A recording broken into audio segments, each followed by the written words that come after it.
काशी के भव्य दरबार में तीन राजकुमारियां अंबा, अंबिका और अंबालिका अपनी स्वयंवर का इंतजार कर रही थीं। वे अपने पति को चुनने के लिए तैयार थीं, लेकिन इससे पहले भरी सभा में हस्तिनापुर के महान योद्धा भीष्म ने धावा बोल दिया। अविवाहित रहने की शपथ ले चुके भीष्म ने सभी राजाओं को पराजित करके राजकुमारियों को बलात् अपने आधे भाई विचित्रवीर्य की पत्नी बनाने के लिए ले गए। अंबा सबसे बड़ी क्रोध में कांप रही थी।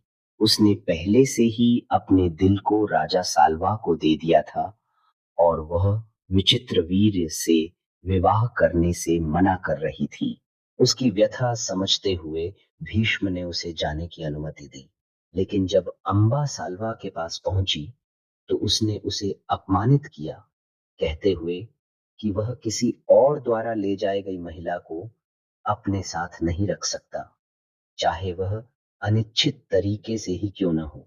दिल टूटने और अपमानित होने के बाद अंबा ने भीष्म का सामना किया, उससे शादी की मांग करते हुए, क्योंकि वही था जिसने उसकी जीवन बर्बाद किया।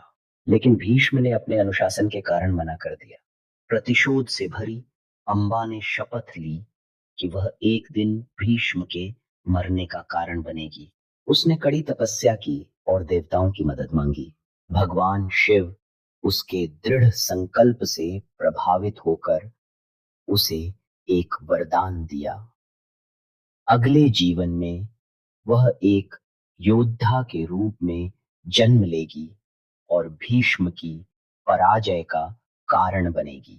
अंबा ने एक अग्नि में आत्मदाह किया और अपने अगले जन्म में वह शिखंडी नामक योद्धा के रूप में जन्मी, जो पांडवों की सेना में शामिल हुई।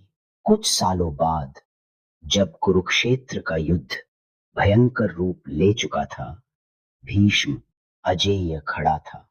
उसकी क्षमता बेजोड़ थी, लेकिन जब शिखंडी ने उसकी ओर मुंह किया, भीष्म ने उसे एक योद्धा नहीं बल्कि अंबा की आत्मा के रूप में देखा।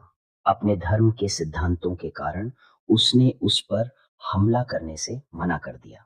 इसकी एडवांटेज लेते हुए अर्जुन ने शिखंडी के माध्यम से तीर चलाए भीष्म को धराशायी कर दिया। इस तरह अंबा का श्राप पूरा हुआ, उसका प्रतिशोध